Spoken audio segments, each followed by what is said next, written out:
transgênicas e crioulas. Então nos acompanhe no programa de hoje.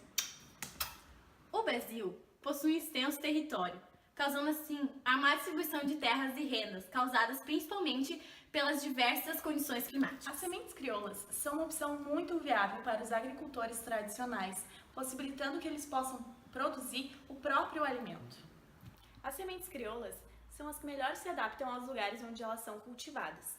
Isso acontece devido ao processo de seleção natural, onde só os mais vigorosos eles sobrevivem.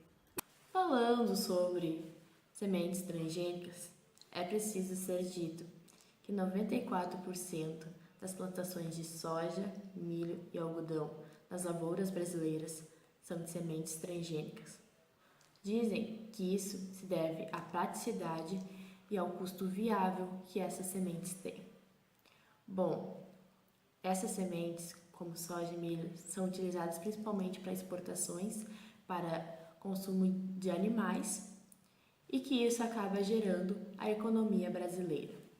A experiência brasileira com essa biotecnologia começou pela década de 90, trazida variedades da Argentina. Em 2005, foi aprovada uma lei que investiu no desenvolvimento de sementes geneticamente modificadas para que se adaptassem desde o norte ao sul. E vocês, que assim como eu gostam de sementes, ficarão surpresos ao ouvir falar sobre o banco de sementes que guarda sementes antigas que podem ser usadas de preservação para espécies. O Brasil tem o quinto maior banco de sementes do mundo. O patrimônio genético conta com 130 mil amostras de 1.000 tipos de alimentos, além do DNA de animais adaptados às condições climáticas do país. O Embrapa. Este possui 150 unidades de bancos espalhados pelo Brasil inteiro, com até 31 espécies consideradas que estão em extinção. Ele também está ligado ao meio econômico, pois possui espécies que giram completamente a economia do país. É importante ressaltar a riqueza dos bancos de sementes, que possuem tanto sementes nativas como exóticas e plantas daninhas. O banco de sementes do solo é formado principalmente por espécies pioneiras, que normalmente apresentam dispersão a longa distância, portanto, não necessariamente estão presentes na vegetação local. De boa cobertura vegetal e bom sombreamento do solo, essas espécies pioneiras presentes no banco não apresentam condições favoráveis à germinação e ao estabelecimento, a menos que ocorra um distúrbio.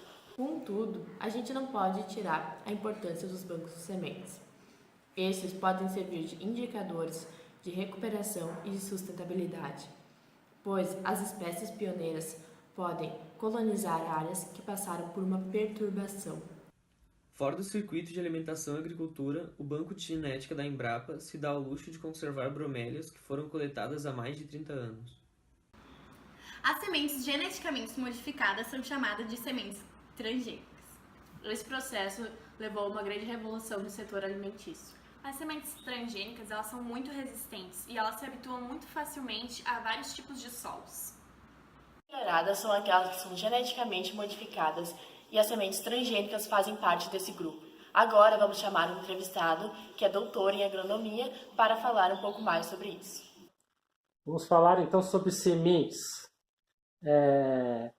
Eu queria primeiro, antes de nós entrar nesse detalhe, eu queria colocar assim, vamos falar em sementes crioulas, sementes melhoradas e dentro das sementes melhoradas vamos falar de sementes transgênicas, tá? Sementes crioulas são sementes que são utilizadas pelos povos tradicionais das nossas regiões, ou seja, índios, quilombolas, mesmo agricultores familiares menores, né? E essas sementes têm como característica principal que elas trazem uma seleção que esse pessoal vem fazendo de anos. Então, ela tem características locais, características culturais que mantêm a identidade desses povos, né? Então, são sementes importantes porque elas apresentam uma diversidade genética, que a gente fala, muito grande, né? E elas ficam mais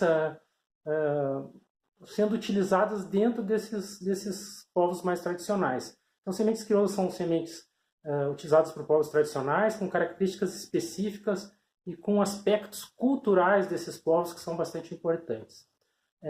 Quanto às sementes melhoradas, já são bem diferentes. Sementes melhoradas são sementes que passaram por todo um processo científico de desenvolvimento. Tá?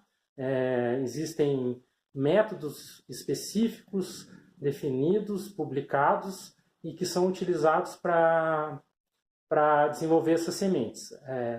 Quando a gente fala em sementes melhoradas, a gente fala em desenvolver sementes que tenham características desejáveis e que tenham produtividades desejáveis. Um exemplo, quando você come um feijão, né, você quer o quê? Que o feijão tenha um caldo bom, que ele não seja duro, né? Quando você coloca no dente, que ele seja bem fácil de mastigar, né? E que tenha um gosto agradável ao paladar, né? Isso a gente consegue através da seleção com métodos científicos, né? E também, nesse caso, quando a gente trata de sementes melhoradas, é importante a gente ter boas produtividades quando se produz essa semente lá no campo, tá? Porque não adianta nada, pessoal, assim, é bom vocês terem semente, não adianta nada eu ter uma semente de feijão muito gostosa, né? Fácil de cozinhar, porque isso também é importante no caso do feijão, né? Você não pode ter uma semente de feijão que você demora 4 horas para cozinhar, ninguém quer uma semente assim. E só que não adianta ter uma semente dessas que eu tenho uma produção muito baixa no campo e isso deixa a semente muito cara quando chega ao usuário final. Você imagina que eu tivesse uma semente que produzisse muito pouquinho no campo e chegasse aí no supermercado para vocês comprarem a um preço de R$100 o quilo. Ninguém iria comprar. Então a gente tem que desenvolver sementes com qualidades desejáveis, né? Seja para a produção no campo ou para o uso direto pelo consumidor e que tenham um custo-benefício que viabilizem essas produções, entendeu? Então a pesquisa procura desenvolver materiais melhores, com produtividades mais altas, que possam chegar com um custo mais baixo ao usuário final, certo? Quanto às sementes transgênicas, as sementes transgênicas é uma parte dessas sementes melhoradas. Ou seja, você pega essas sementes que você já melhorou e insere genes dentro dessas sementes com outras características que podem ser desejáveis ou no processo de produção na agricultura ou mesmo no processo, no uso final. Por exemplo, hoje a gente fala muito em sementes transgênicas que são resistentes a herbicidas, né? Então, isso é uma coisa que envolve aspectos de produção na lavoura. Mas se a gente pensar em sementes transgênicas que possam inserir alguma característica que biofortifiquem essas sementes, essa vai ser de interesse da população do usuário final, né? Então, a questão das sementes transgênicas depende das características que são inseridas nas sementes, mas são sempre feitas em sementes melhoradas, né? Que já tem um potencial grande de lavoura, já tem um custo de produção baixo e que podem inserir alguma outra característica que pode ser desejável ao sistema de produção ou mesmo ao usuário final.